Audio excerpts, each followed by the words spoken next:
Hey there, welcome in this quick tutorial. We are going to show you that how to organize favorites on TikTok. It means that how you can organize your favorite videos on TikTok, the videos which you liked or you add that videos in your favorite, how you can organize separately. It's super easy and we will make sure you get it right. Just make sure you are logged in and using the latest version. Make sure to watch the complete video and follow each step carefully to avoid forgetting anything and making mistakes. Okay, you have to click on the TikTok app. If you want to make this video your favorite, click on this check mark. This video will be added to your favorite. Now click on the profile and click on this option. You can see all your favorite videos will appear here.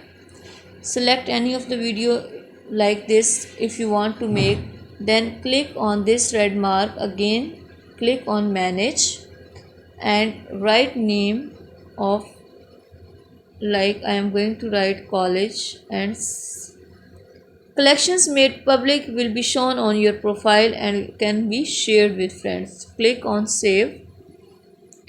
Now add to college, click on back and you can see here collections.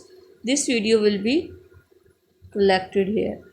Now how to make organized of these favorites, click on manage video, click on add videos. Your all the favorite videos will appear here and you have to select these videos. This can be added to your new folder and here there are all favorite organized videos. That was the whole procedure, that how you can organize favorite videos on TikTok. Thank you so much. Please consider showing your support by commenting, liking, sharing, and subscribing to our channel for more valuable content in the future. Your engagement is highly appreciated. I wish you very good luck. Thanks.